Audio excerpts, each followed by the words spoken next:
Hello everyone, welcome back to another Professor Geek video. Today I want to talk about politics and superhero stories, the pros and cons.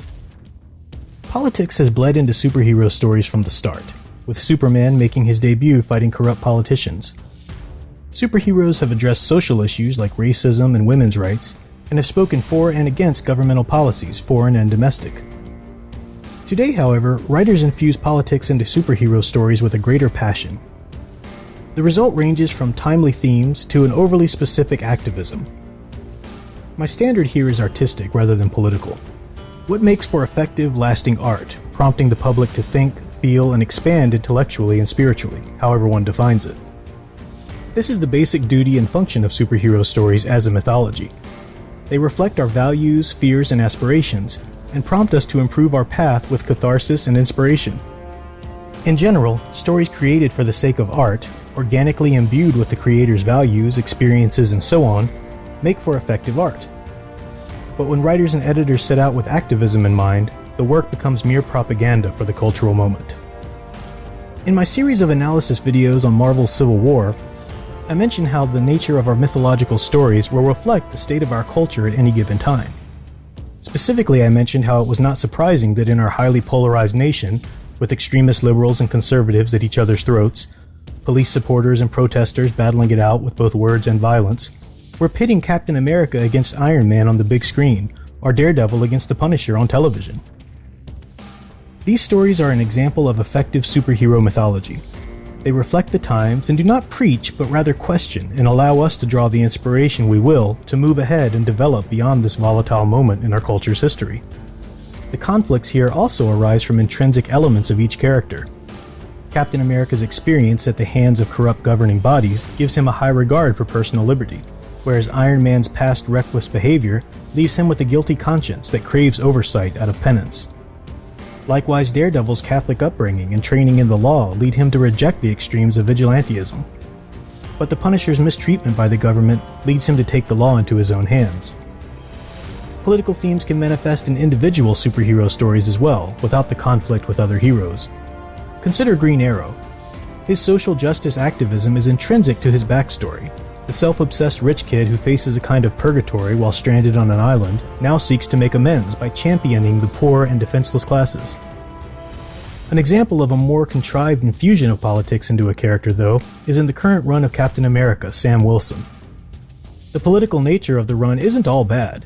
At its best, it serves as a logical and relevant backdrop for the current state of the Marvel Universe. Wilson, the former Falcon and a person of color, takes on the most iconic American superhero mantle, until now always worn by a white man. Wilson's decision to be more overtly political than his predecessor is also not a problem, as it could lead to a deepening of his character through introspection. The problem is that it doesn't, at least not past the opportunity to further emphasize him and his values as good and all who oppose him as evil. This attempt to define the sides of contemporary issues makes it more propaganda and less art. As Captain America, Wilson faces off with two-dimensional, redneck, anti-immigrant activists, and refers to his critics, labeling them all as anti-environmentalist conservatives. Luckily, the stories have managed to keep from fully devolving into propaganda, which is fortunate, coming out of the flagship Marvel titles and from the pens of such master storytellers as Nick Spencer and Mark Waid. But even the best storytellers are human, and susceptible to the emotionally charged climate of the current presidential campaign season. Spencer even famously proclaimed on his Twitter account that all Republicans are evil. This type of emotional response to current events leads to false binary thinking, which is really the most rudimentary of logical fallacies. A false binary is the division of any issue into two opposing sides, and it's usually made personal. Those who agree with me are the good guys, and those who disagree are the bad guys. False binary thinking is the seed of racism, sexism, class conflict, and more, because in reality there's no such thing as an either-or issue. There are numerous ways and value combinations in which one might be a Republican or a Democrat or a Libertarian or whatever. Life is more complex. People are more complex. False binaries are attractive though because they don't require much intellectual energy. The boundaries, enemies, and allies are all predefined for you. The media perpetuates the fallacy by presenting issues as Democrats versus Republicans, pro-life versus pro-choice, and more. So when a writer starts to engage in this simplistic level of thinking, it eventually carries over into their art and makes for simplistic strains in their stories. Nick Spencer is a talented and capable writer, so it is all the more disappointing to see him so cleverly weave a theme such as dehumanizing capitalism into his villains' schemes, but then see him paint those villains as two-dimensional political stereotypes, the basic building blocks of propaganda. Fans are guilty of false binary thinking as well. When it was recently revealed that Iron Man would pass his mantle down to the 15-year-old African-American Riri Williams, many bemoan what they saw as just another attempt by Marvel to pander to the social justice crowd.